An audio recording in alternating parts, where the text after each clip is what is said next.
I'm Stefan Jacklich, co-chair of the Interiors Committee, along with Susan Link.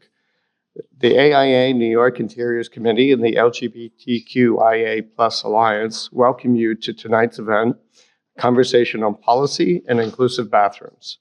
The structure of tonight's event will start with brief introductions by our two committees, and a presentation by Dattner Architects, followed by a panel discussion led by our moderator, Andrew Lee. One of the questions posed to me when organizing tonight was what prompted the Interiors Committee to want to partner with the LGBTQIA Alliance on this issue. Every society has its own protocols and social norms, layered onto the biological aspects of eliminating waste from our bodies in a public setting. These are social constructs, and yet they are perceived as very real boundaries, and they need to be addressed. And that is what we do every day as designers, navigate boundaries and seek opportunities to improve our built environments.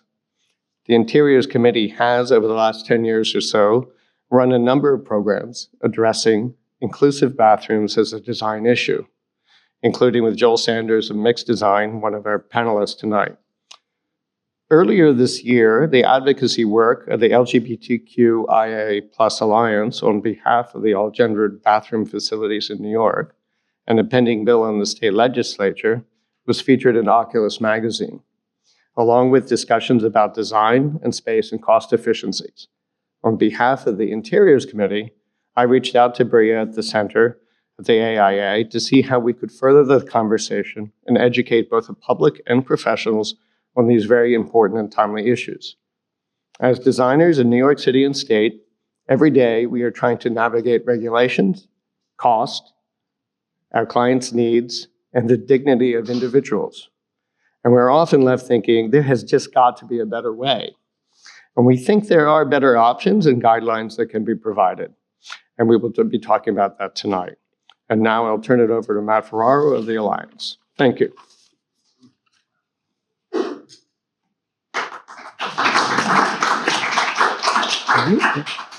Thank you, everyone. It's really wonderful to see the turnout tonight for this event. I've been asked to just give a little background for those of you who aren't familiar with the Alliance. We're probably one of the youngest committees here at AI in New York.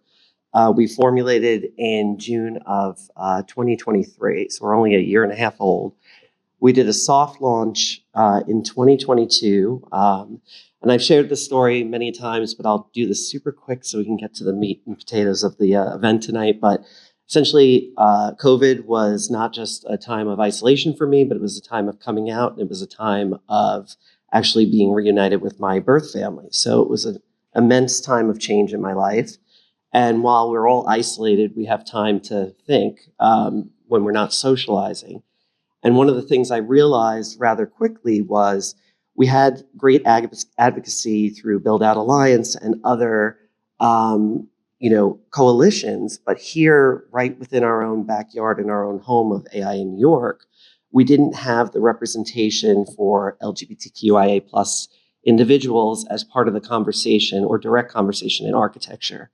So a conversation with Ben Prosky at the time and Jesse Lazar with Matt Bremer coming in as the new president, first openly gay president ever at AI in New York, led to the coalition and the alliance formulating. So it was a really wonderful time for us to be able to create a space within AIA, which is now reached on the national level, the opportunity for us to have conversations that affect the community, but we'd like to think also benefit a broader coalition than just those within the LGBTQIA identifying community. So as part of this, essentially we have monthly meetings and we brought to the table, come as you are, tell us what you want to get out of this alliance. It wasn't a formulaic approach to how this committee was going to be structured.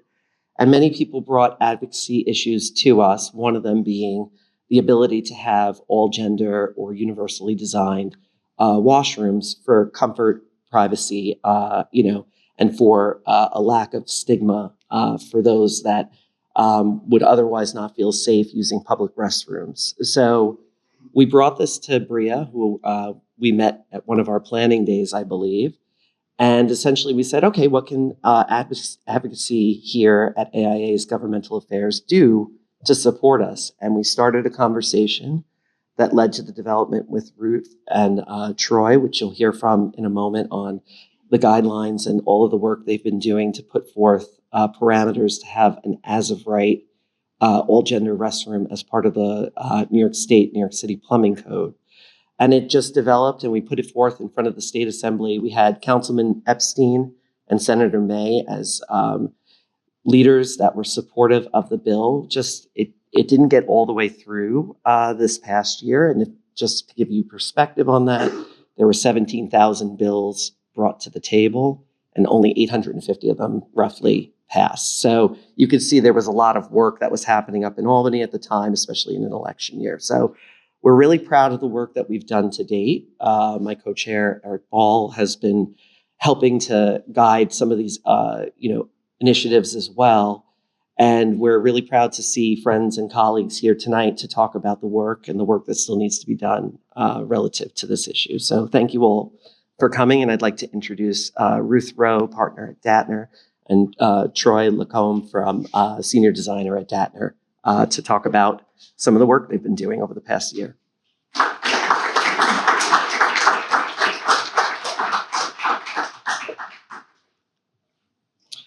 Great. Thank you so much for giving us this space to be able to share our work. Ruth Rowe, I'm a partner at Datner Architects. I use she, they pronouns. I identify as a non-binary woman. This topic is especially personal to me, but not because I'm non-binary, but because I'm a parent and I have children of different genders. This discussion that we're going to have tonight is not only about the multi-stall all-gender bathrooms and why they are necessary. We are starting from the premise that they are necessary, and our presentation will delve into the content of the New York State bill that was introduced, that will be reintroduced in 2026, and making sure that there are design guidelines as part of the allowance for all-gender multi-stall bathrooms to make sure that they are designed and performed successfully in projects. Before we go into the content, I think we always have to acknowledge that folks are in different places in terms of acceptance, knowledge, needs, and experiences when it comes to the discussion around all-gender multi-stall bathrooms. And so this discussion, we always have to preface it with continued education, communicating the need for inclusive bathrooms and how you as professionals might communicate to your varied audience about the need and the benefits.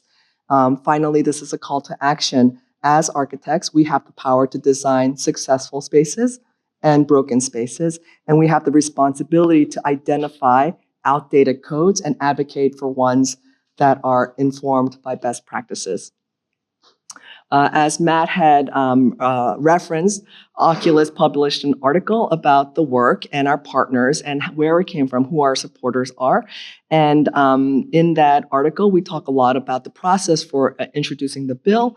Today's presentation, we will be going into the content of the bill, how we arrived at the design guidelines that are being proposed. So why does this issue matter? This is first and foremost a public health issue. Sex-segregated bathrooms simply do not meet the needs of the broader public. When people cannot safely or confidently access a bathroom because of gender, ability, age, or family structure, it becomes a public health issue. Avoidance leads to medical complications. Lack of access undermines basic bodily needs. Bathrooms are not an amenity. They are public health infrastructure. When the design prevents people from using them, the design itself is failing. Dignity. This is fundamentally about dignity. Current bathroom designs lack privacy, disallow assistance, and the rightful use by many individuals. They create conditions where people feel policed, judged, or questioned simply for trying to use the restroom. Dignity means creating environments where everyone, parents, caregivers, transgender and non-binary individuals, elders, children, can meet a basic human need without fear, scrutiny, or discomfort. And finally, safety. And safety is part of this discussion, but not in the way it's often framed. There is no evidence linking inclusive bathrooms to increased crime. Safety here is about caregivers being able to assist loved ones without being forced to split up. It's about families staying together in crowded places. It's about ensuring that a person can enter a restroom without being challenged or told to leave. And it's about designing private, secure stalls that support everyone's comfort and well-being. Inclusive design enhances safety, it does not diminish it. Now, we list a number of myths and fears that are surrounding this conversation. I'm not going to go through each of those, but I just want to say that, we share personal stories to convey and compel. However, fear often creates misinformation, so we have to rely on facts rather than rhetoric when we advance this discussion. One of the fears is inclusive bathrooms increase risk of assault and harassment. There have been numerous studies proving that there is no evidence that crime is increased in jurisdictions where bathrooms are required to be inclusive. Another rhetoric is that all gender bathrooms cost more to build or retrofit. Consolidating restrooms are actually cost neutral and in some cases can be cost saving, as we will demonstrate today. Another myth, all gender bathrooms only benefit trans and non-binary individuals. While these are essential to trans and non-binary users, they benefit parents, caregivers, people with disabilities, elders, anyone needing assistance, and it promotes dignity and provides safety and privacy for many users. So who benefits? Everyone benefits. We have a variety of users, and it's inclusive to each and every one of you. And so at the end of the day, it's not those who need assistance, it's not trans, non-binary individuals. At the end of the day, it's a general public. We all demand increased privacy as individuals. So in terms of communication to legislators, how do we start the conversation of design guidelines when they are in different places of learning, different places of acceptance for all gender multi-use bathrooms?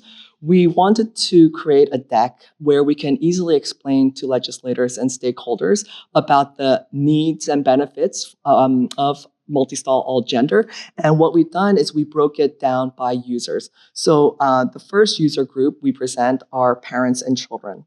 So my wife, as I mentioned, my wife and I, we have 3 children of different genders. And I want to share with you the story of the first time my son, at the age of 8, wanted to use the men's room in a public venue.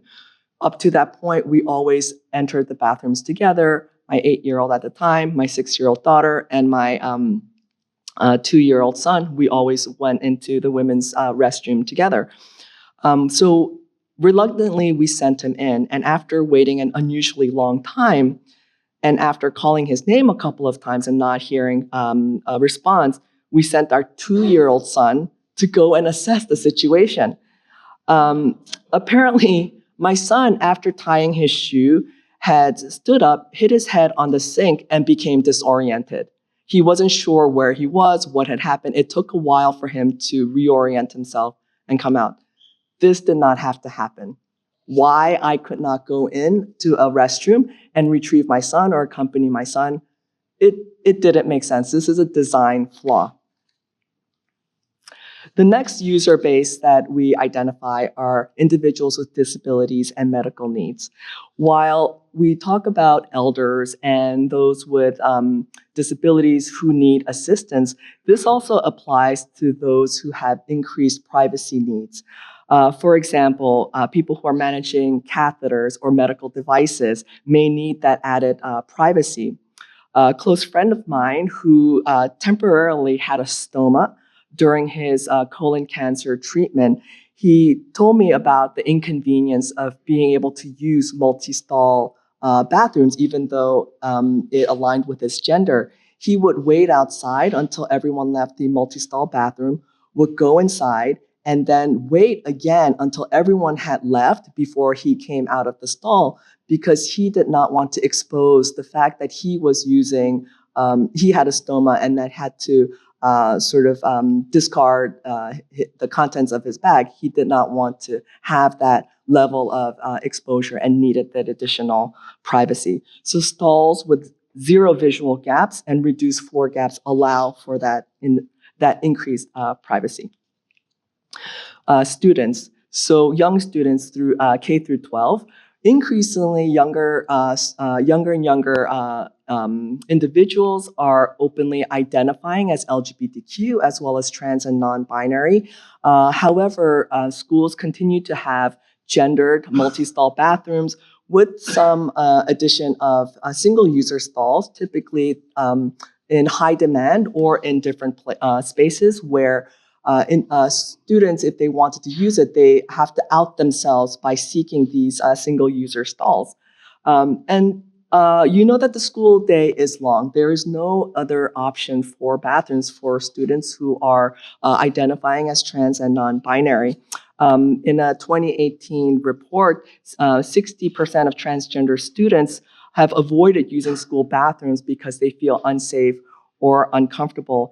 And this has led to absenteeism and just a public health crisis, because imagine if you had to eat and drink strategically so you did not have to eliminate during the school day. What if there is an emergency case where you have to use a bathroom? This becomes traumatic for students who need to use a bathroom. So that leads to that absenteeism. And of course, this conversation is the need for this bathroom absolutely serves transgender and non-binary individuals. More than 1 in 3 transgender people have experienced verbal harassment, physical intimidation, or assault when using gendered bathrooms. So what is the current regulatory landscape? Through the work of Stalled, Joe Sanders, and his team, in the International Plumbing Code of 2021, successfully they were able to include and allow that fixtures in all gender multi-user bathrooms can be counted toward the overall fixture count. But just because there is a code change doesn't mean there is adoption. New York City Code currently has not adopted that version of the IPC, still requires sex-segregated bathrooms. And we are, as a result, we are required to provide single-user workarounds where we gang single-user bathrooms together to make it seem like it's an all-gender bathroom. New York State, luckily, has adopted the IPC, but there are no design standards tied to the allowance. And this is where our bill starts, not with the ask to allow for the fixture counts to be part of the fixture count requirement, but to require design standards to make sure that if all gender bathrooms are provided, that they are designed successfully. Finally, Massachusetts State Code, they have adopted the IPC and they have provided design guidelines. But Troy will be talking a little bit about the differences between their design guidelines, which requires full height partitions, and our design guidelines, which become a more effective and a barrier-free way of employing and implementing all gender bathrooms. So there are many design precedents, and some of our panel members will just talk about their projects. But the first project we want to highlight and show as a precedent is one that I've used several times at the Forest Hills Stadium. They have, obviously in an arena setting, you have large, I think it was 13,000 seats that are available there. They have, and within an intermission, they have to churn through many, many users. They employ multi-stall all gender, and they are extremely effective, feel very safe and private. In Greeley Square near 34th Street, New York City Parks has employed multi-stall all gender bathrooms, award-winning, extremely safe. And the distinguishing factor here is that they have departed from the full height partition, because obviously in a park setting, in a public setting, you want to make sure that maintenance is easy to, cleanliness is a high priority, and maintenance is not there's not a barrier to providing high maintenance. Finally, Troy and I visited Powerhouse Arts at a major event, tons of people, and saw that they employed multi-stall all-gender bathrooms. Again, it doesn't have the full height stalls, but felt extremely natural, safe, and all of the event attendees, no one hesitated to use those bathrooms. So these are some of the design precedents that we were informed by. Thank you. Hi, everyone. It's nice to see everybody. It's a great turnout tonight. I'm happy that people are here for this discourse. My name is Troy Lacombe. I'm a senior designer at Datner.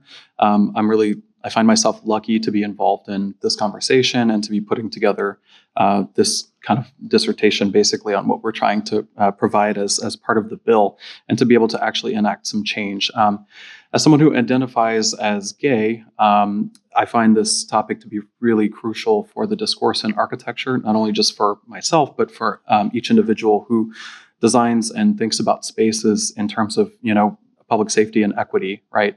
And so some of these challenges that I'll go through kind of discuss issues of safety and comfort, but also some of the more technical challenges that are presented with the design here that we've seen in the Massachusetts Code, as Ruth had pointed out, and some of the proposals that we're trying to employ here. So starting out with some of the challenges in the New York City Code, what we started with was an example occupancy where we would take an open space of 15,000 square foot restaurant or a banquet hall where there would be a high volume occupancy type of A2 with 15 people per square foot or 15 square foot per person, about 1,000 occupants.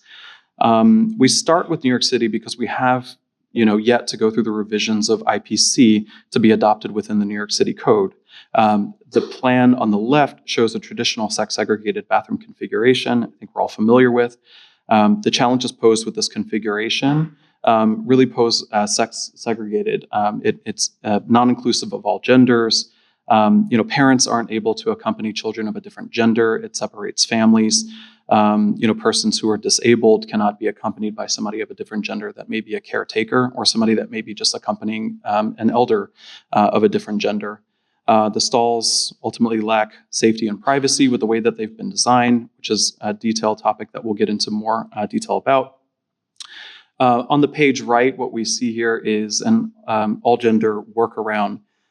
In this case, this could be a surefire way to get this approved by the Department of Buildings without any sort of risk of rejection.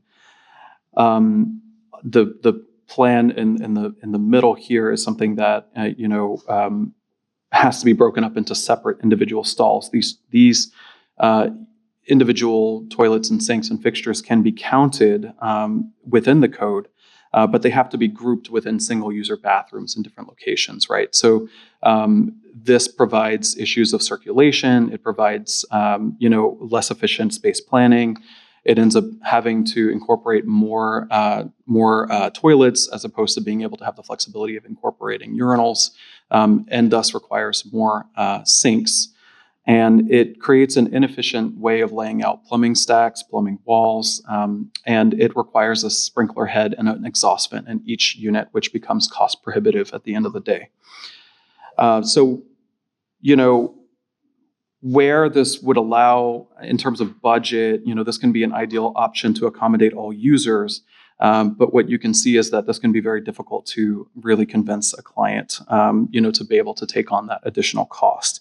And so what we're trying to do here is, really for spaces of all different scales, especially for those that are high volume, this becomes onerous and difficult. And what we want to try to propose is something that can, provide a solution that would work within both the New York State and New York City Code. So with the New York State Code, it is allowed to provide an all-gender multi-user bathroom. And so what we started with was a simple, layout here. Based off of the IPC updates, the fixtures in the multi-stall bathroom can be counted, and within the same footprint of the sex-segregated layout that you saw in the previous slide. So you would have the same number of toilets, same number of sinks, same number of stalls, same number of all fixtures, right? And this could achieve a relatively successful all-gender multi-user layout, and it's often employed in some scenarios where the approval is questionable and a partition may have to be put up temporarily and be taken down after. Compared to the New York City workaround that's on the right, where New York City would need to adopt the IPC revisions to the code, we would be able to convince, a client of going with a system like this because there's a lot of cost savings that would be involved. Many clients do want an all-gender restroom, but often shy away just because it ends up being a significant addition in cost and systems. Moving into a solution that was inspired by Stalled, Joel Sanders and his team studied looking at multi-user, all-gender bathrooms that open up the opportunity to employ the best practices and improve on circulation efficiency, sightline, safety, and comfort. A lot of the benefits that come with this is that it allows all genders in the same space. Parents of a different gender can accompany their child of a different gender. Similarly with caretakers and folks who would be taking care of elderly folks, whether they're family or not. This further requires, and I'm going to go into further detail in some more slides here to talk about the specific details here, but this would allow for taller stall heights with no visible gaps and would allow for more safety and privacy. It would reduce the number of sprinkler heads and vents. It would significantly reduce, compared to the plan that you see on the right, the amount of wall and tile and plumbing stacks that you would need in a solution that you see here. It also affords the opportunity to include seating, as you see in the middle of the plan here, that can be incorporated within the circulation. It provides a sense of security without having to provide cameras per se, and provide security in that aspect. Trough sinks can be incorporated. It would allow for certain flexibility of plumbing and lead to cleaner bathrooms. This would also allow for us to incorporate urinals if the client should want to do so, to provide a variety of fixtures within the same space. And stalls that may be able to incorporate a full height partition and further privacy, as well as a specific dedicated sink. For some of the individuals that Ruth was mentioning, they may have stomas where they need additional privacy to take care of specific needs that are medical to them, or whether they need somebody with them. It would allow for that additional privacy. So now that we understand where we're starting from in terms of the overall layout and comparison, I want to jump into some technical standards. These are the details that we want to include in this bill. There are specific items that we're going to be including within the language. So lockable individual toilet stalls with a minimum door height of 84 inches and maximum undercut of 4 inches. For us, we've done a great deal of research in trying to understand what is the kind of optimum solution that is available within the market. No visual gaps at the side of doors and pilasters, which is a critical aspect to providing safety and privacy. Shared sinks in areas that are positioned outside of the toilet stalls. Allowances for separate sinks with individual toilet stalls, and the ability to include urinals provided within an enclosed and individual lockable stall. This would be allowed in any use group defined by the code, including and not limited to commercial, institutional, educational, public facilities, but can be included in other uses as well. And the main goal here is to make sure that this can be easily and swiftly permitted within new construction and existing structures, where it can be by code without having to go through a CCD1 or having to file for any sort of extra provisions. So the big item that is on this bill is the partition height and the floor gaps. Starting with the diagram on the left, what you see here is a typical stall. We've all been in this scenario. We understand the issues that come with this. I've drawn in a 6-foot figure here to illustrate that, at a 5'10" stall height off the floor, it runs an issue of safety. We all know this. The 12-inch gap at the floor allows somebody to be able to even pass through, or even bend down and look. Looking at the diagram on the right, what we're trying to do is incorporate best practices within the design guidelines that will really specifically set a limitation to the floor gap and set a minimum height of the partition itself. So cost being a primary driver, the layouts presented in the previous slide really demonstrate the kind of one-on-one cost comparison between a sex-segregated and all-gender bathroom. The big move in the proposal here is to really set these dimensions so that they're comfortable but not prohibitive in cost in terms of designing an all-gender bathroom that would allow for flexibility of mechanical, electrical, plumbing spaces, right?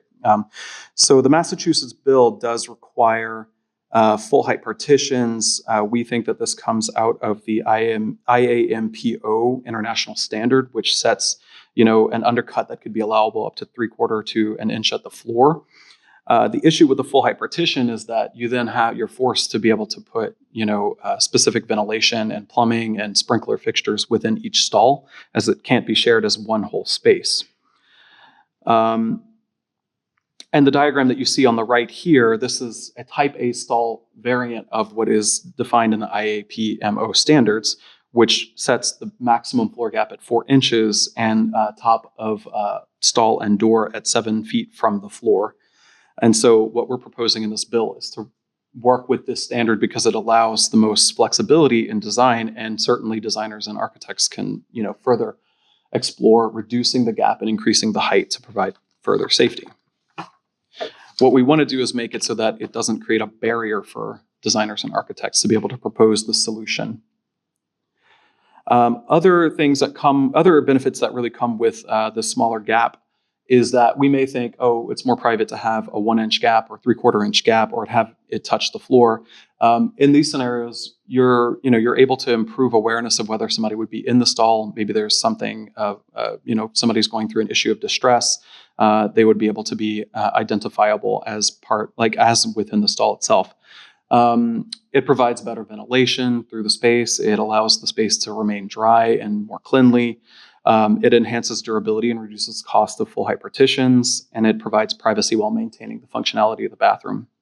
At the ceiling gap, as I had mentioned, it allows for optimum flexibility of exhaust performance, and allows for a standard design of a sprinkler head, which would further reduce the cost and implementation of an all-gender full multi-user bathroom, while also providing privacy. A major issue is the gaps. One of the items that we're putting into the bill is to make sure that, if you're designing an all-gender multi-user bathroom, you would have to provide a zero gap closure, which would either be, a standard detail like you see here on the screen, or something that would include a flange. The benefit to this is that, we've reached out to manufacturers like Bobrick and ASI and Bradley, and this is part of their standard catalog. So what we're trying to make sure that we're producing here is a bill that would allow for products that are within the market and not have to be custom and bespoke. So onto the sprinkler head. I think some of us maybe have seen this specific section and this provision. There's kind of a sliding scale between the horizontal and vertical distance from the ceiling to the top of stall before it becomes an obstruction. With that said, sometimes ceiling heights aren't as reasonable as we would like them to be. And so in these cases, sprinklers would have to be employed at each stall, but can be shared within the space and the circulation outside of the stall itself. That's what you see here in scenario A, where you have a minimum 7'6" ceiling. In scenario B, where you have less than 1'6" space, you can start to get into sharing sprinkler heads between stalls before after 2 becomes an issue where you start to see cold soldering. It's an issue where the sprinkler heads would not be triggered basically from the array of the adjacent sprinkler head. And then in scenario C, which is the optimum scenario, this would allow for you to have full coverage and treat this as one entire space.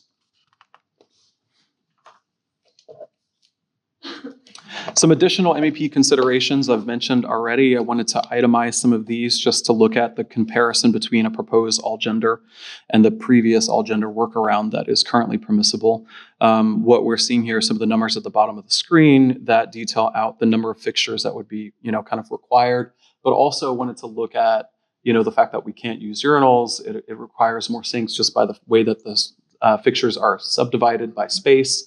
You need more fire alarms, you need more sprinkler heads, you need more exhaust, and lastly, you end up with a large amount of square footage or linear footage of wall and square footage of tile. And so some of the best practices that we want to employ within this are ways that we can reduce that amount of extra material while also maintaining clear sight lines that also maintain install privacy, making sure that the circulation can be optimized in a way that would allow 2 points of entry and exit, and having a better sense of ADA integration where this stall wouldn't necessarily have to be located separate or remotely from the space, but can be integrated with a wider partition, taller partition with a private sink. Some of the best practices that were voiced in the recent 2023 AI Jedi panel, what was voiced there was, provide an adequate quantity of restrooms at convenient locations on an accessible path of travel, and consider providing these on each floor, at least one inclusive restroom. In some cases in the Massachusetts code, for example, what's allowable is that you can implement an all-gender multi-user, but you have to provide within 300 feet a separate single-user bathroom. In this case, what we're trying to propose is something that can integrate everything into one space. Creating 2 points of ingress, as we had looked at before, eliminate the doors. So something that we had seen in the previous plans are trying to utilize wall overlap so that we can minimize those visible sight lines, and creating looping circulation for a sense of safety for you to be able to go into the bathroom and exit the bathroom from either side. Occupancy notification hardware is a big one, and we are wanting to incorporate this, whether it be a partition that would hold itself open at 10 degrees, but also have a sensor or a light that would indicate whether it's occupied or not. And then in some cases, some of these are additional best practices like providing acoustical privacy. I think in bathrooms in Japan, they actually play a certain kind of like sound frequency that like prevents sound from transmitting from space to space. With using white noise generator or music in the toilet restroom. So the conclusions and the call to action, this is where we want to talk about advocacy within the profession and within our friends and family, so that we can actually make this discourse be prevalent and more normalized so that we can start to improve on the conversation and move design further within maybe, let's say, the next bill proposal. We want to recap on the fact that safety, dignity, efficiency, and equity are at the heart of this entire proposal, and that it needs to happen now. And architects should lead because we're the ones that can be educating our client base on this and providing solutions that can be cost effective and also provide a sense of safety and comfort. And so now we're going to talk in the panel about, some next steps.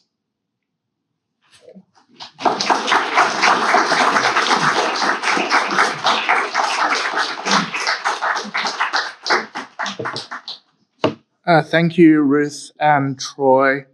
I would like to invite both of you, including Matthew, and in addition to Kim Yao, FAIA Principal at ARO, Jason Brandt, General Manager of Forest Hill Stadium, and also Joel Sanders, FAIA Principal JSA and Mixed Design, to these seats here for a panel discussion.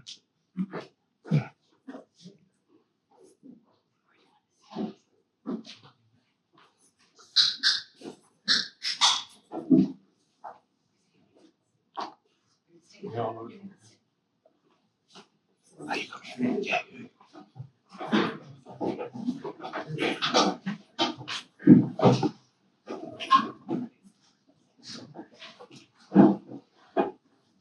Thank you for that presentation. I think it was very detailed and thorough. And as Stefan mentioned earlier, we've had this conversation for a number of years now through the work of Joel Sanders and others.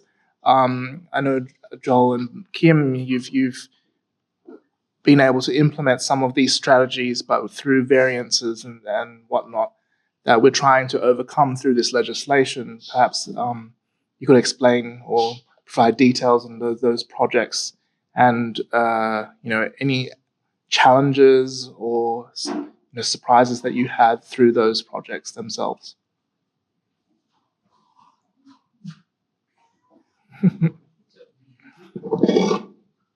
Thank you. Thanks, Andrew. Thanks, everyone, for being here tonight. So we've had the good fortune of working on many all-gender multi-stall restrooms over a number of years. I think there might be some pictures too, Andrew, if we flip forward, but I don't know what the sequence is. Oh, there's our slide. Oh yeah, here's one. This is a great one. So this is the first one for a congregation Bet Simchat Torah, which is a LGBTQ synagogue, the largest in the world, and we worked with them for many years on their new home, which is in like the Fur District. And it was really important for them to have an all-gender restroom for their community.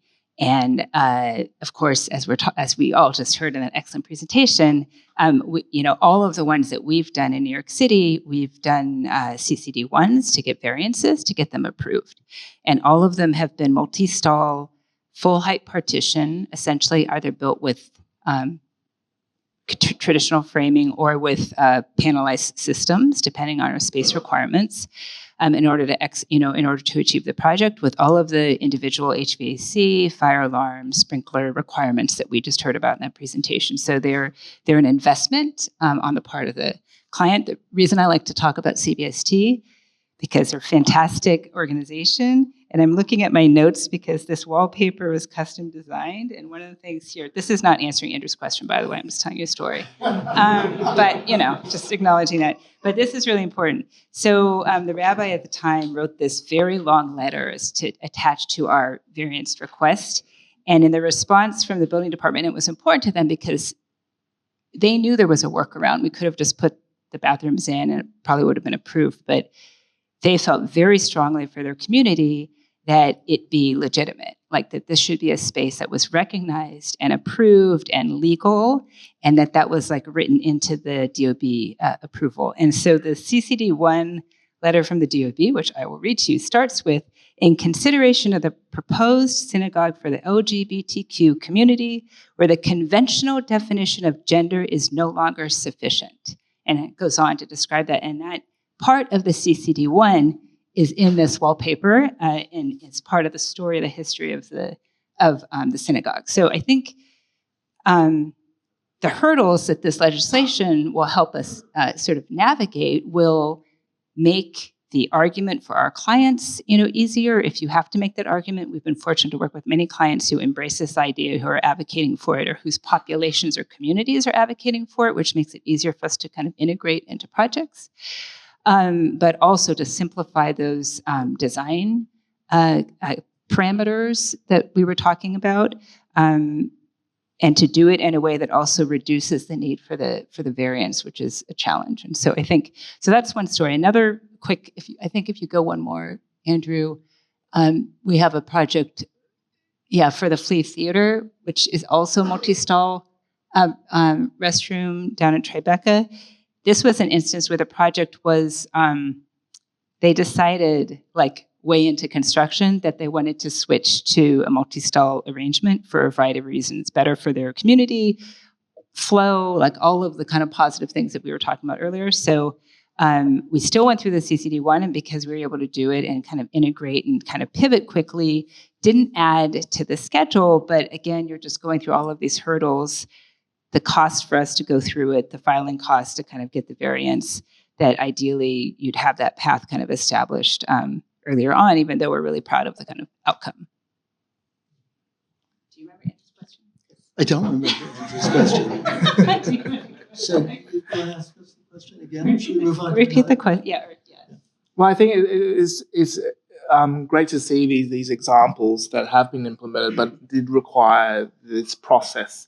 And I don't know if we could elaborate perhaps on the challenges and the issues with the process currently in terms of obtaining these variances, and not only from a cost perspective from the build out, but perhaps we could elaborate maybe also on the timing and whatnot, and maybe the misunderstandings from these jurisdictions on approving these variances too.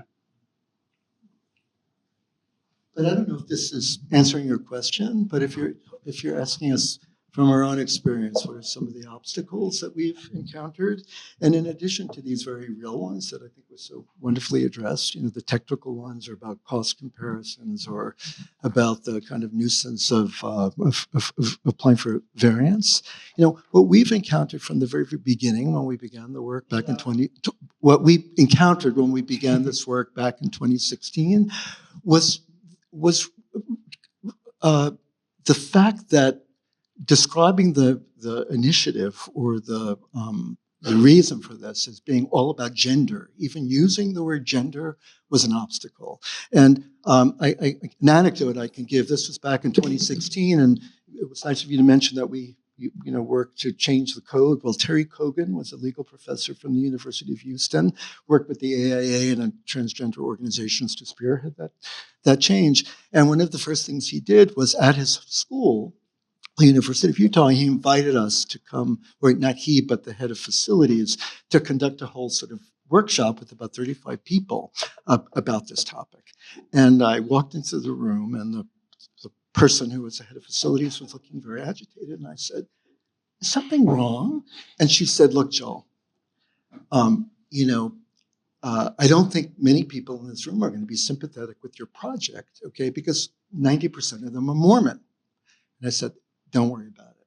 And what we did was we really began then and there, and this was really based on the advice of the close partner that I work with, Susan Stryker, right, herself a trans theorist and activist, who when we started in 2016, she was the one who said, "Joel, you've come to me because we're responding to a kind of national controversy about transgender access to public restrooms." And this was during the Obama administration, right? When Bruce Jenner, or now Caitlyn Jenner, had just sort of come out.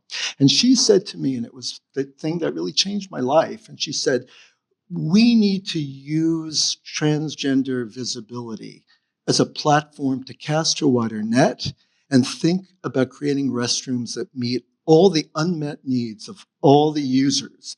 Many of you, I think you did such a good job of describing those today, although there are many more, okay? And so, but it was at that first conversation, which was to say, listen, if you live long enough, okay, this restroom is going to benefit you if you're old enough, or it's going to benefit all of these other constituencies.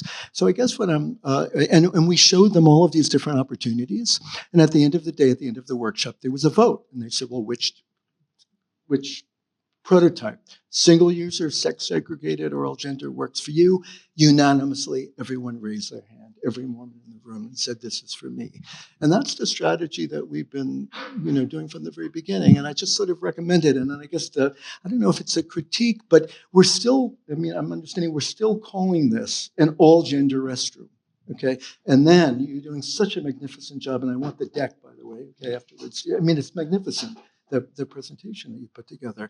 But we're still framing this as a discussion of gender.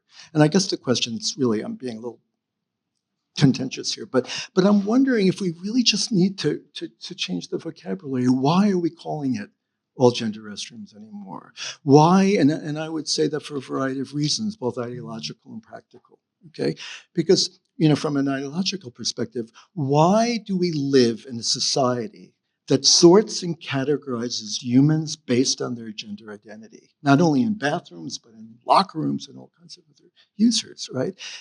In a way that just reaffirms the gender binary. So I guess what I'm saying, what we try to do is sort of shift the conversation to kind of all user or inclusive. And even the vocabulary that we use, we're very adamant about saying, we don't want to use the word gender at all, okay? Maybe inclusive restroom. Okay, but another thing too that we're very opposed to, or what we recommend our clients, is not to use even the avatars. Okay, half man, half woman.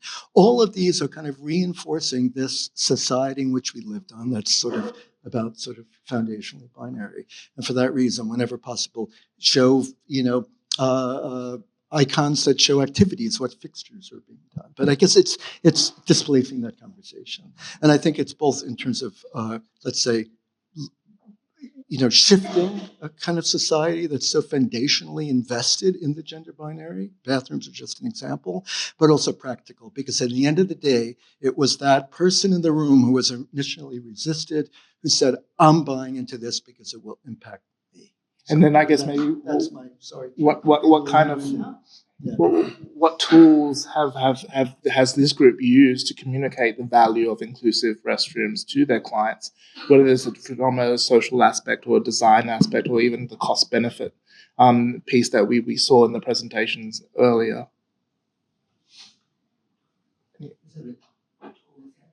Jason, I think you have a good response for how you were able to. Well, I was the client, and it's what I wanted.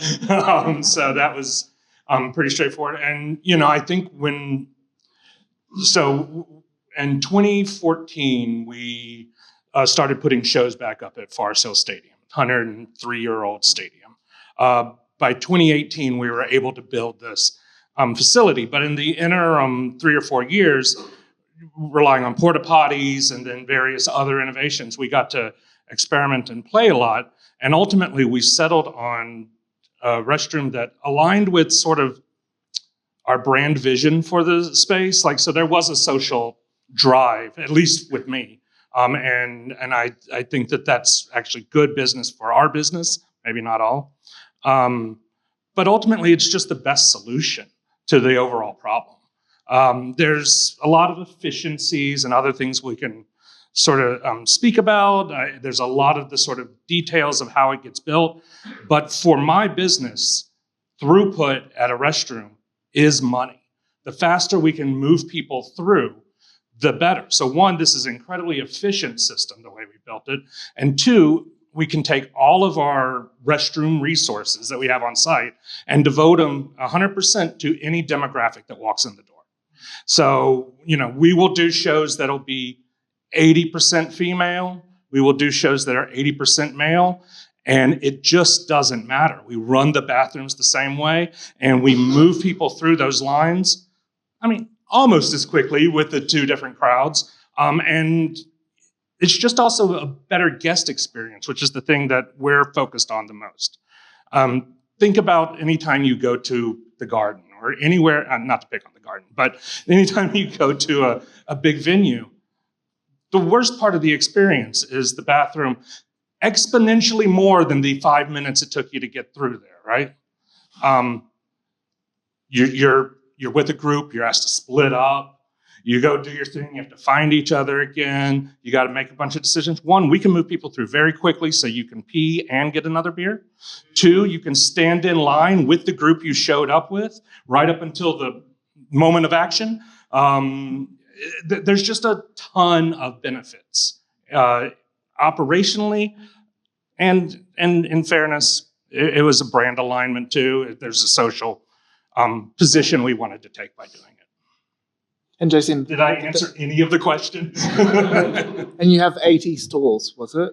Yeah, I actually counted them up just before I came here. It's 78 heads in one spot, which is also hugely efficient for us. Just in terms of how the 13,600 folks that can go to a sold-out show, we basically have two places they go to pee. One, this big brick and mortar that we did, and then another that is some solutions we came up with before that, that is really more of the workaround style, more of the water closet style. But nonetheless, it's pretty universal throughout. And having just two hubs is frankly way more efficient than, again, not to pick on the Garden, but having a dozen different sets of restrooms all around the venue, move people in and out a lot faster. It's a better experience. Do you have data? I wish I did.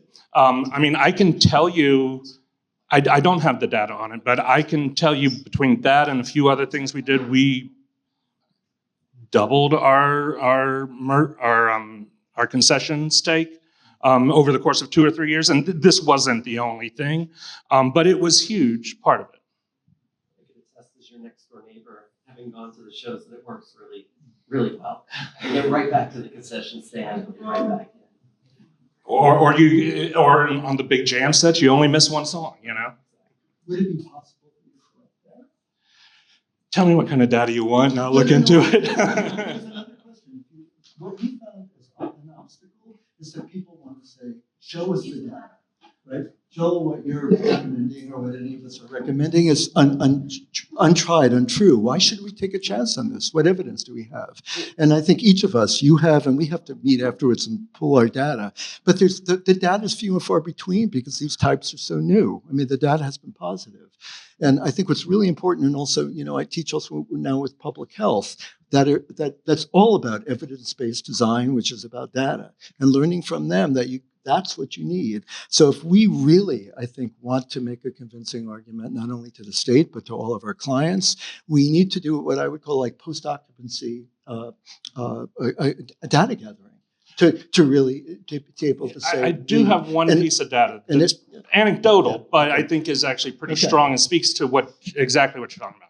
For people who run large performance venues like we do, there's 3 times people pee. When they show up, at intermission, and then right before they leave, right?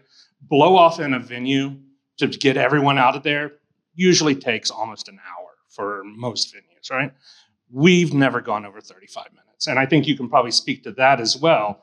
The show comes down, 25, 30 minutes later, everyone's gone. And a big part of that is just the speed and efficiency of the restroom system. But anyway, I'm just going to throw this out there, and I'm sorry to talk so much. What I recommend that we might do as a group in the AIA is somehow get a chunk of money that would allow us to collectively do this post-occupancy data and gather it and assemble it. And if we did that, I promise you, it's going to make all the difference in the world. And we probably could do it together. I think, in terms of convincing clients to employ all genders, sometimes it's a space need. So we have 2 projects where we designed all gender multi-stall, and they were both adaptive reuse. One was a supermarket converted into a large flea market space that would bring in a lot more occupants, but you were working with limited space, existing plumbing, and instead of providing additional ADA spaces and multiplying by 2.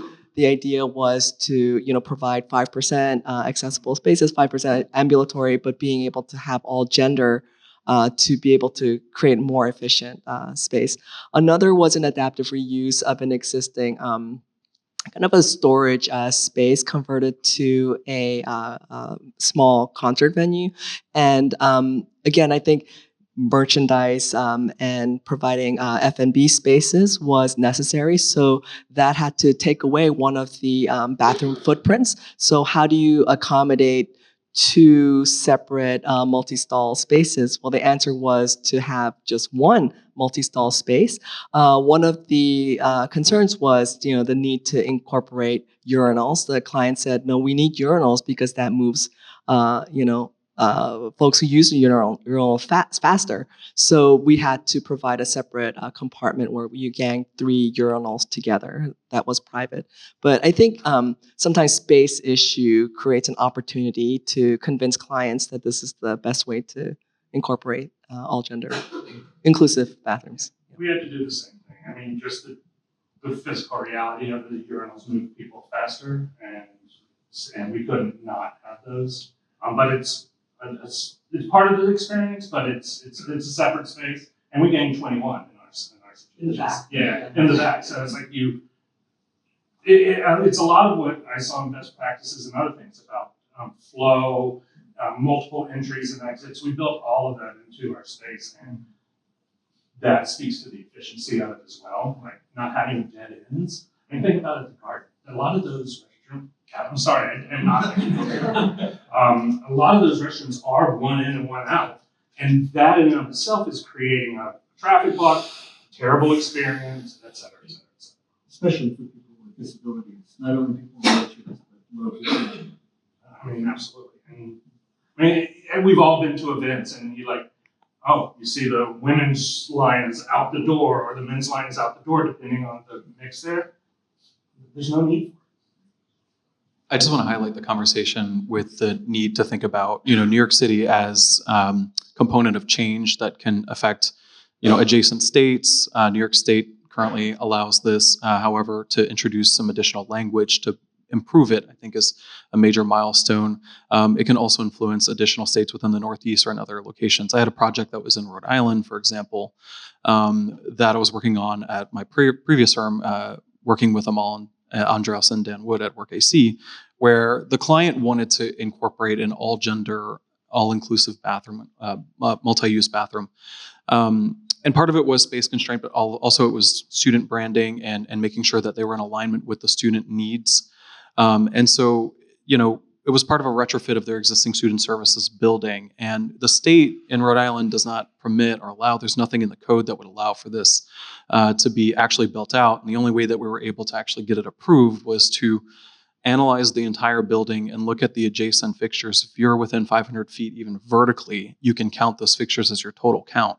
We were able to just declare that this is ancillary space, and like the toilets weren't and fixtures just weren't counted. But we had to do a little bit of like magic to get this done, right? The way that we ended up, I'm glad that you're bringing this topic up of like, how can we start to think about the way that we talk about this without putting the label gender or any sort of other labels that are human. Like there's no other spaces in our vocabulary where we really talk about gender. There are very few, right? They can exist in any space, right?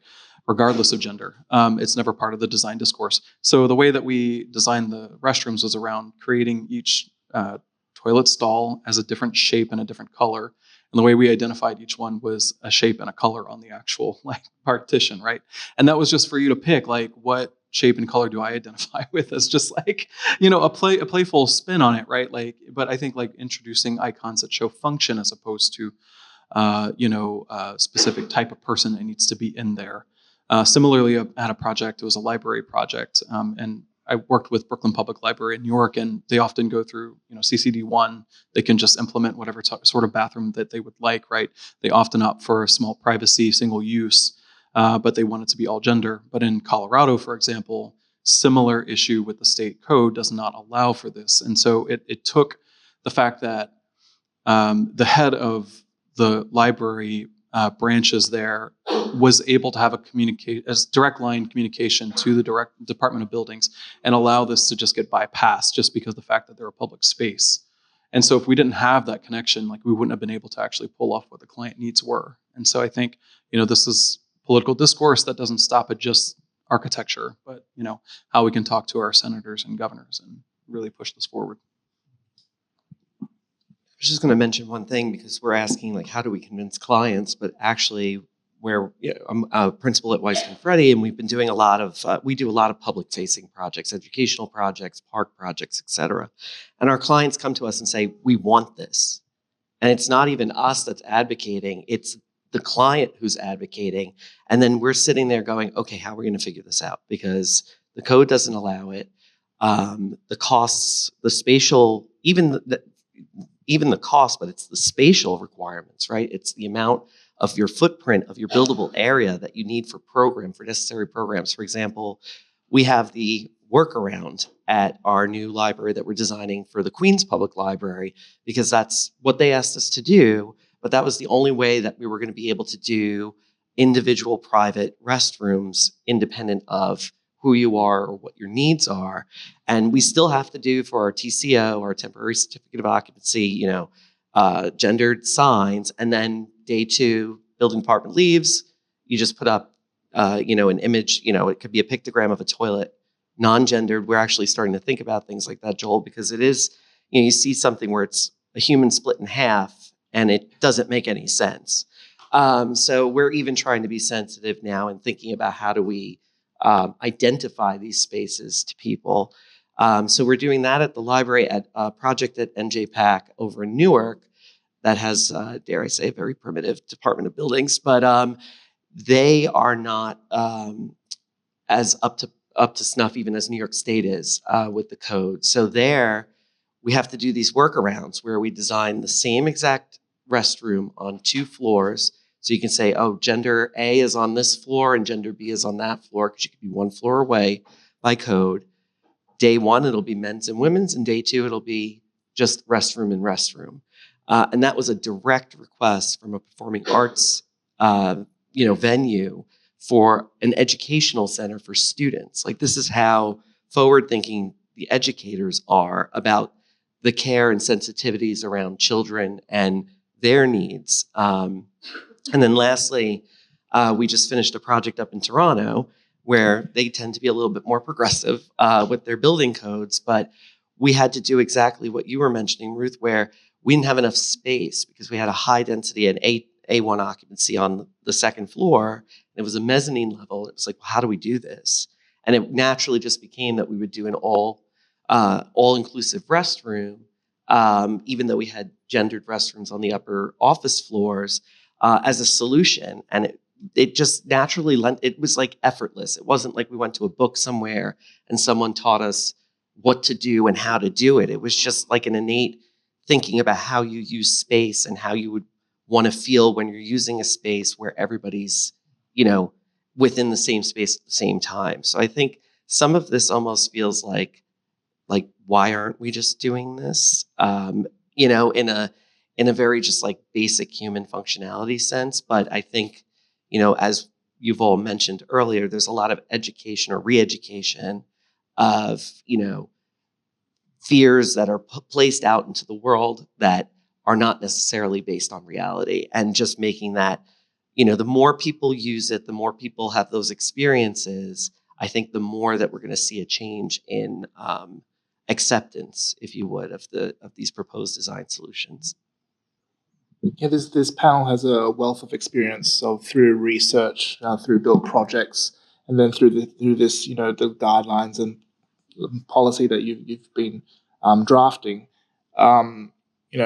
In those conversations with those policymakers, what have those conversations been, and what kind of hurdles have we had to overcome in describing the change in legislation that we're proposing through this work? Not a lot, actually. They were as we had Harvey Weinstein sponsor and Rachel May, and it was on their minds. This is something that they were waiting for us to propose this bill.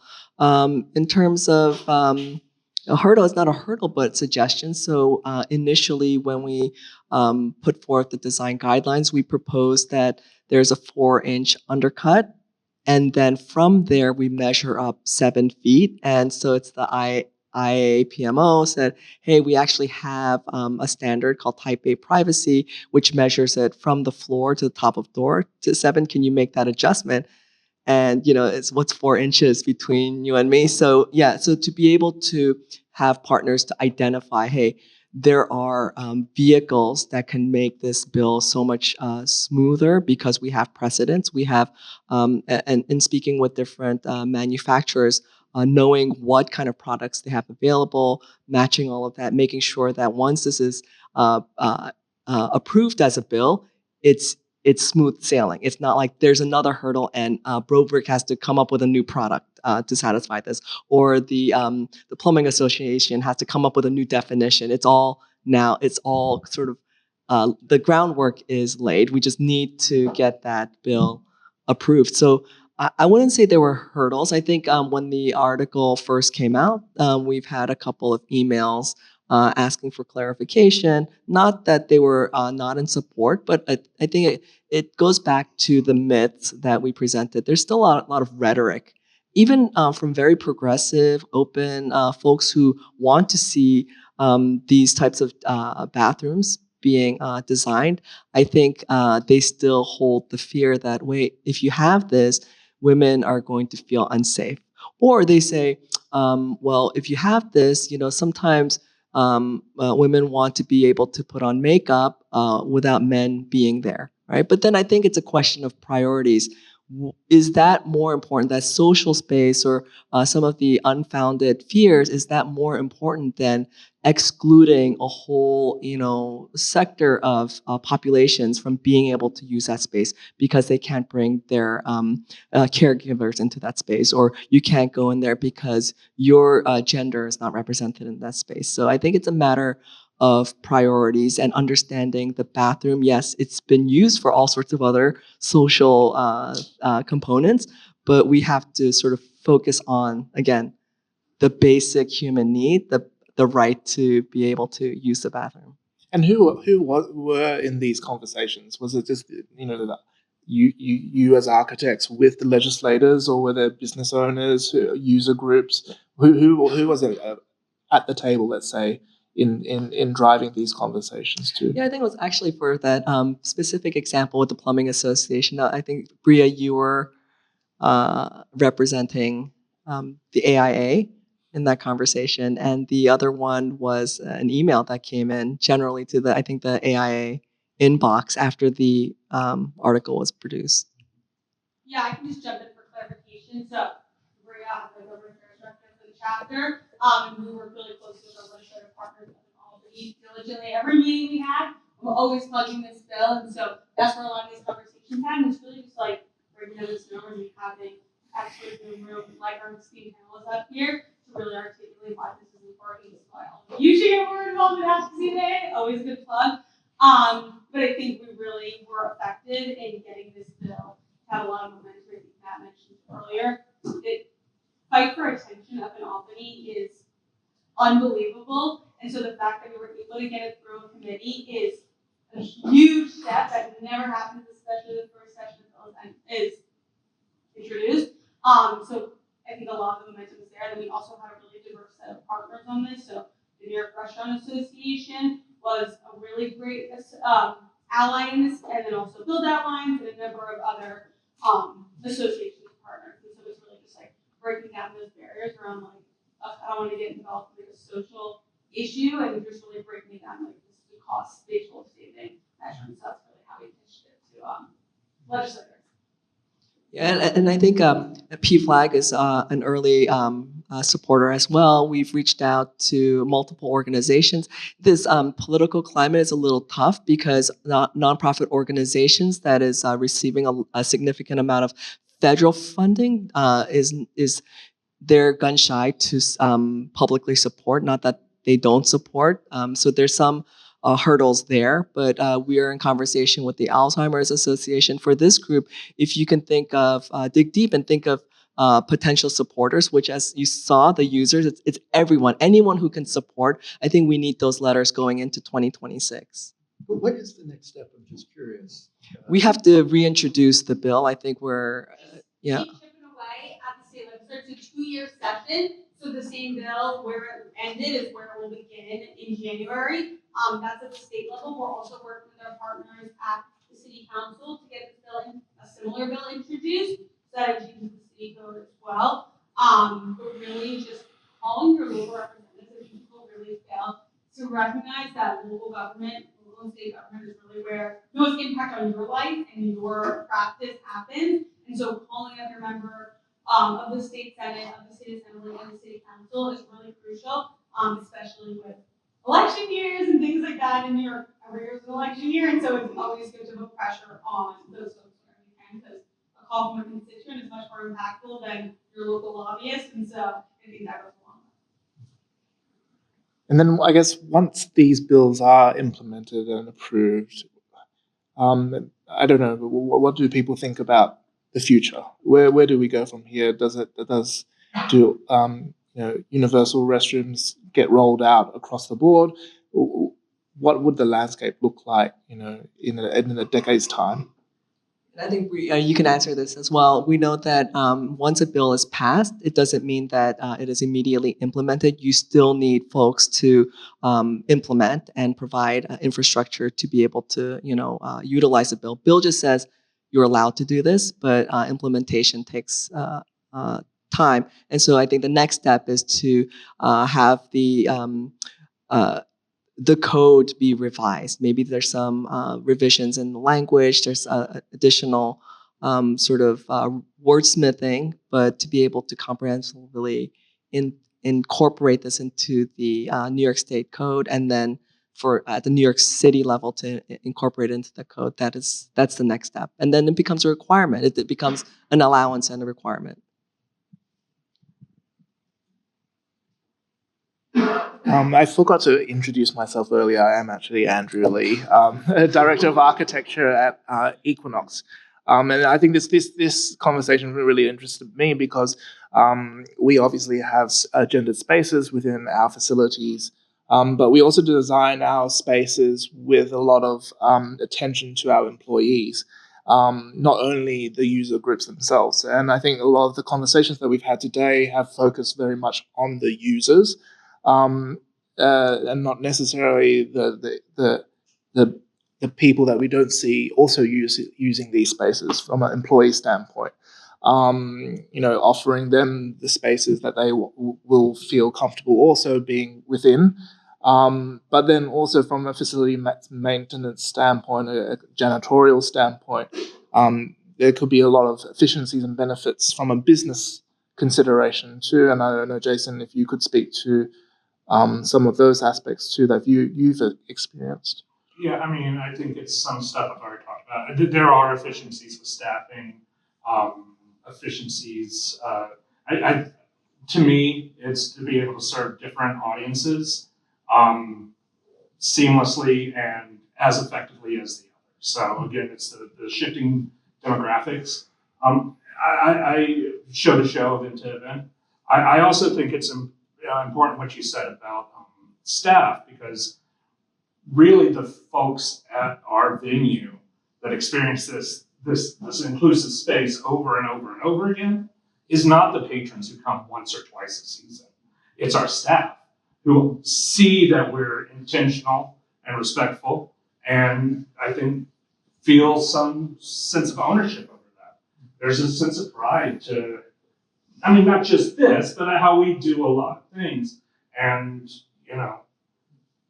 the staff runs on money, but right after that, it's morale. So I'm sure you've all been in those situations, and there's a lot of business upside to good morale.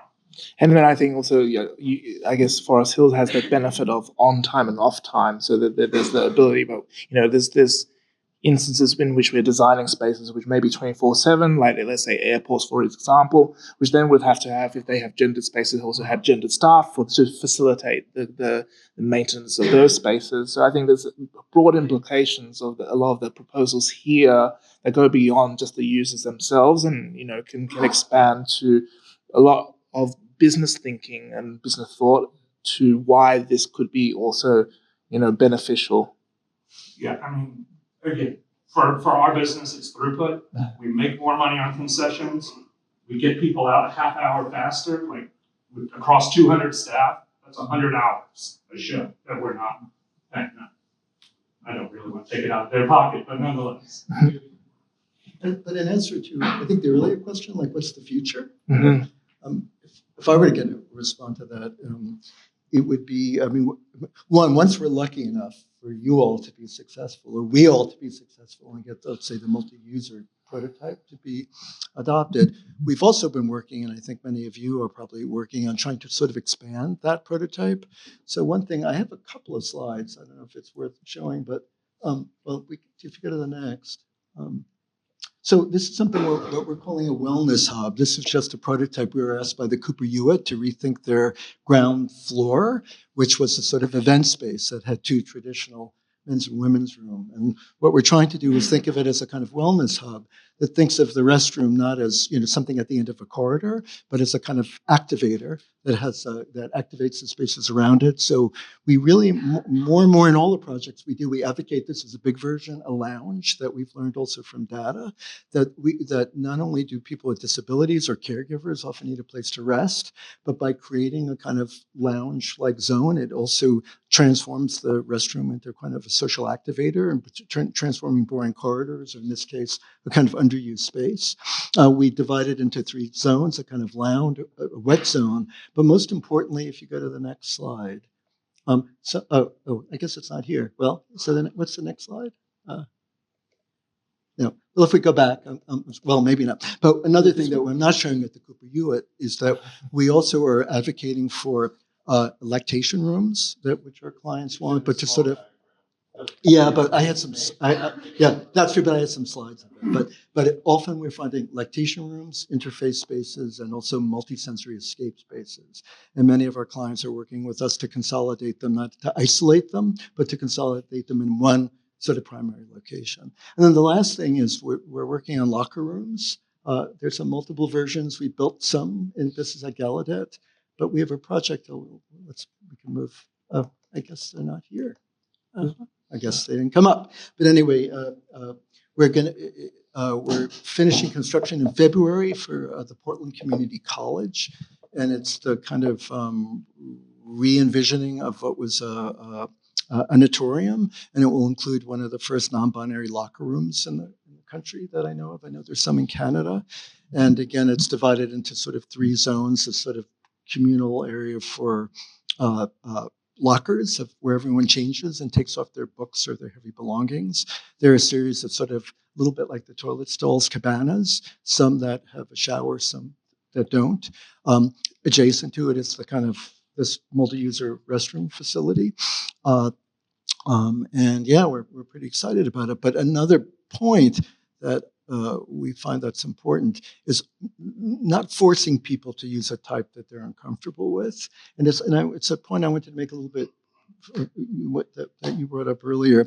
Like maybe many of us, and myself included, are lucky enough to work with progressive clients. They're generally universities or art museums that think they want these restrooms. But what we've kind of learned the hard way, and PCC would be one example. The RFQ called for a person with experience to build this kind of locker room. And the first thing that we said to them was, I don't think so. I don't think the world is ready for this. We need to step back. They said no. And sure enough, there was a tremendous backlash. Okay. And the same thing happened. We've also doing restroom guidelines at MIT, where they said, we wanted this, and word got heard of it. And there's so many people who are still made so uncomfortable. And also, you alluded to it, it's not only, let's say, people who are, let's say, opposed to trans advocacy, but it's generational. For example, you alluded to a lot of women of a certain generation that we find, not necessarily of a certain generation, say, what you're saying, you're taking away one of the few spaces women have to call our own, right? We don't want to share it with men. So, and gay men, we'd say, Joel, you're a self-respecting gay man and you're taking away one of the most important sites, the men's room for cruising. Okay, so it's surprising, but what I'm trying to say, it's surprising. And so we've kind of learned the hard way, and I'm sort of sharing that with you, that we got to be careful. And so one of the first things we tell people is do what we call a distribution plan. Okay, and that at this point we advocate that in a single building, or if it's a complex on a campus, there should be traditional men's and women's rooms, as well as multi-user rooms, and sometimes single users. Because in so many cases, or university campuses, when it's alumni week at Princeton, for example, we're doing a project, and certain people come from different countries, and they simply won't feel comfortable. So it's always, I guess what I'm trying to say is, I think we have to anticipate people and offer people an opportunity and a option.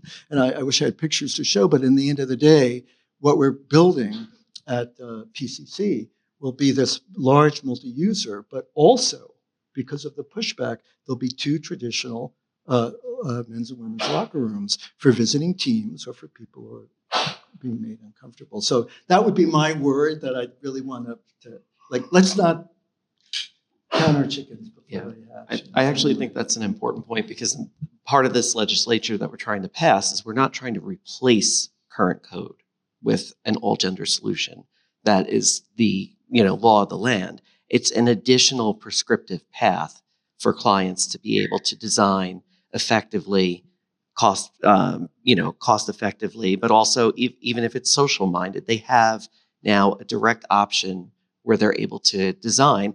And I think, as you're rightly pointing out, there's going to be, you asked 10 years, there's going to be a slow, I think, evolution and adoption, and there's going to be pushback. And it's like anything in life. There's, acceptance, there's pushback, there's acceptance. I mean, look at our country. It's Democrat, it's Republican, it's Democrat, it's Republican.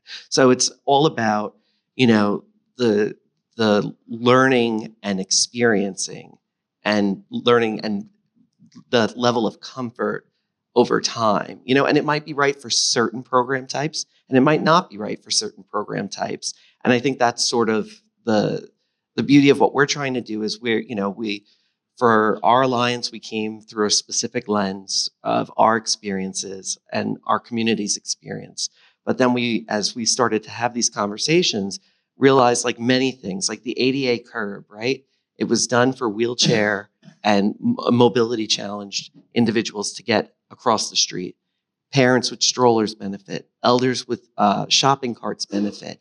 Things that are sometimes, defined or, even demonized, let's say, in certain respects under certain populations, wind up being better down the road for more people than they even anticipated. So I think it's a psychological evolution. I think it's a comfort evolution.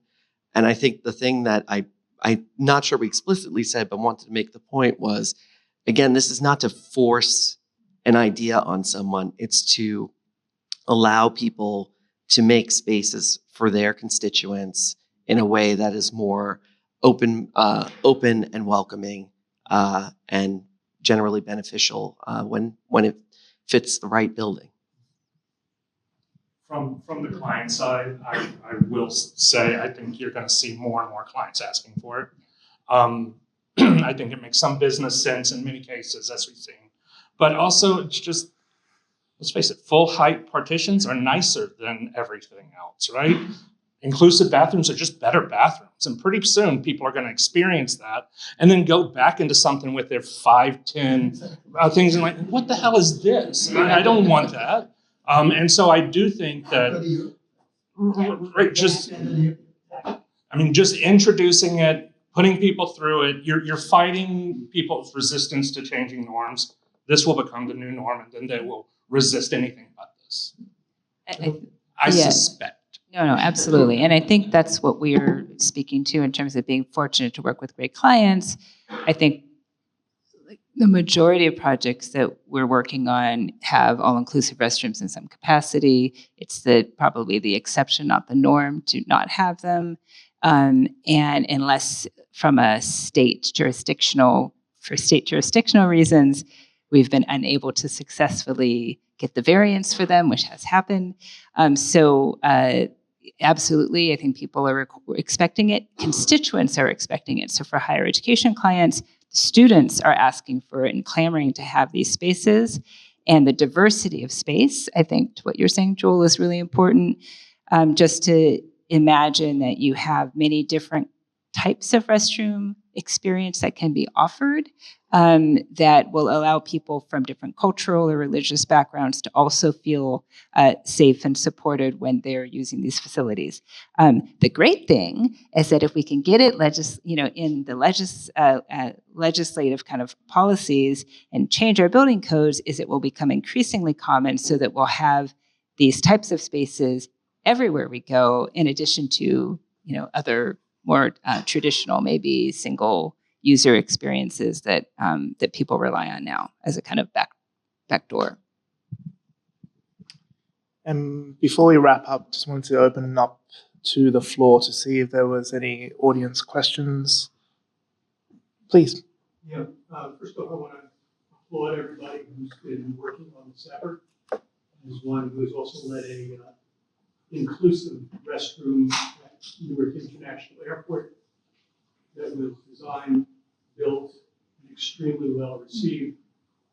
We know that a lot of this is about user experience. And I'd like to think that you can have women putting makeup on or men, and that they can feel comfortable and without excluding all the other issues. We ended up not using a sink area that was community. We ended up providing, and it was not done with tile walls, so we didn't have all those expenses.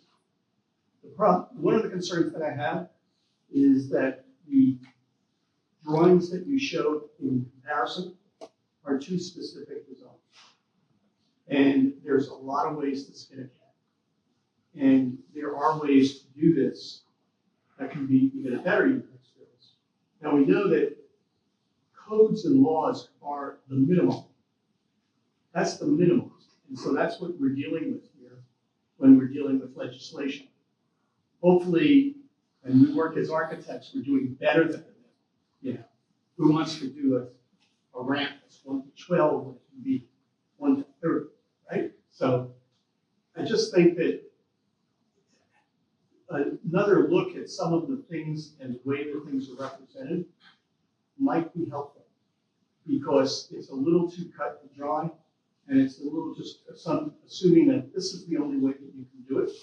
And I'm hearing a bunch of back and forth and saying, well, maybe we should have some standard restrooms. Well, you don't need any standard restrooms. You just have restrooms. And they work for everybody, because change is difficult. People are set in their ways, and it's difficult to do change.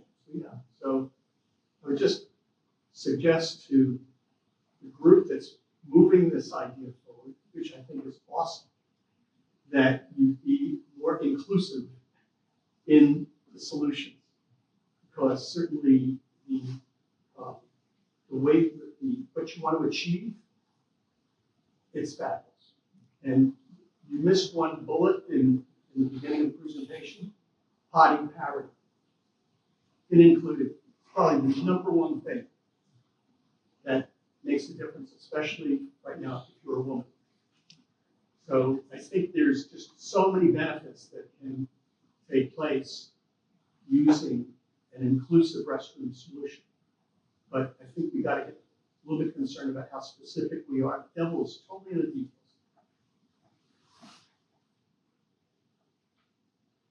I think, as you mentioned, the legislation is probably the first step to allowing us as a profession to have an additional tool in our toolkit. Maybe we could, challenge the profession at large, this association, to explore those other options as well, beyond what was necessarily represented on the screen today. Yeah, I think you said it. I think legislation starts with the bare minimum, and the bare minimum may not be enough, but I think it's enough to start proliferating the use of these bathrooms, because I think there's that urgent public health need of starting to employ in the similar footprint that a sex-segregated bathroom has. But I also agree that there's so many variations, and that we should, as design professionals, try to do better than the bare minimum, and even to legislators, to show them what is possible beyond what we are proposing within the design guidelines. Another way of, from based on my own experience of responding to your comment, would be something like this. Because one of the things that we're doing a lot now is actually, I think I mentioned, we're writing guidelines, like for universities like MIT. And one of the things that we found is that we need, or at least we believe, that we need to find a whole new way of writing standards, which are not a set of rules, do this and do that, but a set of, let's say, requirements and recommendations that allow design teams to adapt it to particular places. And I don't want to, and we spent, like, this was about 2 years. And the whole question is, were we going to show diagrams of the finished restroom? In the end, we elected not to, because there was a feeling that it would be too limiting. This is not a critique of what you're doing, okay? But we took a different, but for us, it was about educating. And more what we ended up doing, it was a lexicon that took you through all of the zones of a bathroom, identified like what are the barriers and opportunities for different constituencies, sort of educated the user of what that would be, and then made a recommendation at like the next scale of, let's say, why there needed to be a seating area, or why there needed to be sanitary napkin dispensaries in every stall. But I say this in a different way, because I think it's one is, as architects, we're between a rock and a hard place. The first people think our clients want to see is, show me the diagram. What the fuck are you talking about? Okay, so what these guys did, and I've been doing this for a long time, and we're gonna collaborate, okay? Your presentation was exquisite. I've done this 100 times, and it was 16 times better in the way you got at every nuance, okay? But I think the danger of it is a larger question of how do we rethink in the future. Again, I would call them guidelines as opposed to a set of standards, okay? Okay, but it's rethinking the paradigm. It's not a critique of what you guys did, in my Like a opinion. performance-based. Yes. Yeah. Hello? Yes. Yeah, well, first I wanted to say thank you, because, yeah, I've been researching often the one having to go up against all of the like fears in the discourse, and I'm also a trans person, so like both in my personal life and professional life, I have to be the one saying everything that you all said. So it was really nice to be on the other side and actually be someone else say it. And I've been very inspired by all of your work over the years, so just wanted to say that. And I have a kind of niche question. It's a part, one feature of public bathrooms that I'm really interested in and interested in how we can sort of experiment with is the mirrors. Because I think, yeah, you all spoke about circulation and circulation pathways, and I think playing with those is really smart and, yeah, makes the space safer, makes it more comfortable, makes it more accessible. I think also in some ways more hygienic, but yeah, I'm curious about what you all think about the mirrors, because I've written a lot about the surveillance that creates. They're right in front of the stalls oftentimes, you're literally watching who comes out. That's literally when I'm always outed in a public bathroom, is like as soon as I walk out and someone sees me in the mirror. So yeah, I was just curious what your ideas are around mirrors. I know some of the ideas that are on the screen don't have any. I think I noticed when the sink's in the center, like, or at least I'm curious where it is when there's like a central sink. But yeah, I guess my open question is like mirrors. I'm so glad you asked about mirrors, because I was going to bring mirrors up like half an hour ago. And I've definitely seen great examples of inclusive restrooms that don't utilize mirrors at the center, sort of multi-sink, multi-lavatory kind of setup. But in just the two slides that I had up earlier with those two very different projects, very different clients and kind of programs, both those projects integrated mirrors inside the stall. And also outside the stall, so both. So maybe that's a problem, problematic, and I think you're touching on a really good point. But they integrated mirrors inside the stall, which maybe defeats the flow purpose, but not really. We got through that for really different reasons. One, the woman of a certain age, which maybe is not, hopefully not me, who wants to put makeup on without guys around or other people around, anybody around, right? Wants to put makeup on in privacy, or somebody transitioning who wants to check their appearance and make sure that they feel like pulled together in private before they go out into the world. So whatever however one identifies, that moment in private to collect yourself without feeling like other people are scrutinizing you or judging you or wondering what you're doing was something that we felt was really important. So we have like full-length mirrors in those bathrooms so people can have the opportunity to do that. So I love your question about the communal one, because I've definitely seen examples of no mirrors in the communal space, in the communal lavatories, but I don't know if anybody else. Yeah, actually, at the bathrooms that we were designing for RISD at my prior office, one of the major critical components was providing a mirror, but also a shelf, so that they can put certain things on that shelf while they're getting ready. But another additional thing, we're talking about reflection here, but also transparency of the doors. So what we specifically ended up going with was a, let's say like 75% opaque, so that you could still see some sort of a shadow. So like, let's say you are spending time, fixing your appearance, and you want to make sure that if you come out of the bathroom, that you're maybe coming out with fewer people, and that was more comfortable for certain people. But, thinking about these kinds of different ways of understanding people in the space through the materiality of the space, I think is really important. I just came back from Disney and Universal, and I didn't notice until like the third day that none of these bathrooms have mirrors. Maybe they don't want you to see yourself after you've gotten off a roller coaster, right? But I did not notice that there were no mirrors. Well, it's interesting. Yeah. You talked about, do you put the mirror inside the stall? And immediately I say, no, that'll slow them down, right? But the reality is we all have a mirror in our pocket right now. Like that stall is a private space when it's got good doors on it, frankly. Which I think speaks to some of the things we talked about, how women and men are talking about losing this private space. I don't know. I don't know about y'all. Maybe I'm oversharing here, but like when I'm on a plane, sometimes I need to go to the bathroom just so I can close a friggin' door and not be in a room with 300 other people. And if you have a really good door, you get that space. And I would just add, our approach to the mirror problem is our approach of offering choice, that there's always an alternative to sharing. We call that the companion room, that we recommend there are at least two or three, let's say, depending on the size, and that it's a space with all the fixtures, including a mirror, that anyone could groom in private and do what they need to do. I mean, but we haven't even talked about, I could go on and on about like men with shy bladder syndrome, which is like 1 in 10 in the population. I mean, there's so many people that we're not even talking about who can't, can't share, or Orthodox women, or not Orthodox Jewish women, or Muslims. So for us, it's always saying you have the opportunity to share, okay, but also you have the opportunity to do the same in private. Yeah. Yeah, there's one more question here. Hi, I'm Mohammed. Thank you for your great presentation. It was very inspirational.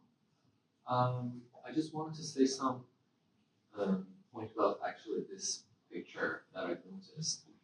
I personally appreciate a gap from the bottom, since someone can faint or have an overdose in there, and if they're all covered and no one can understand what's going on behind, they can actually, their safety can actually be more endangered than the possibility of like what we're seeing. But I wanted to ask a question from you. How did this project start for you? Like, did anyone reach out to you and said there are some shortage or problems in the current requirements, or was it voluntarily that you started thinking about this? Yeah, it actually started with, as Matt had mentioned, the LGBTQIA Alliance. They had identified the need for their group, for AIA, to step up because there is this lack. And so they reached out to the coalition, kind of their networks. And at the time, I was a board member of Build Out Alliance. Build Out Alliance had approached me. I was leading their advocacy committee. And so I said, yes, this is something that is personal to me as a parent of different children of different genders. I lost my children so many times at different venues with the separated bathrooms. So we started working with LGBTQIA Alliance and Bria. I brought Troy in when it started to ramp up. The bill started to ramp up, and we needed to come up with the deck to be able to present to the different legislators and provide get the buy-in from different supporters. So it started. I mean, I think we all sort of at different times knew that there was this need, but this particular bill had was seeded by Matt and the LGBTQIA Alliance. Were you financially supported to do this? No, this was pro bono. Datner had we spoke with the partners and said, yeah, this is going to be pro bono work that Datner is going to take on. Well, thank you for everyone's questions. And as we wrap up tonight, I do want to express my gratitude to all our panelists tonight and congratulate everyone's ongoing research work and advocacy. I do want to thank our partnering organizations and committees and everyone here who cares deeply about making our built environment more inclusive, more functional, and more human. Please stay connected, stay engaged, and continue advocating for design that reflects the full spectrum of the human experience. So thank you and have a wonderful evening.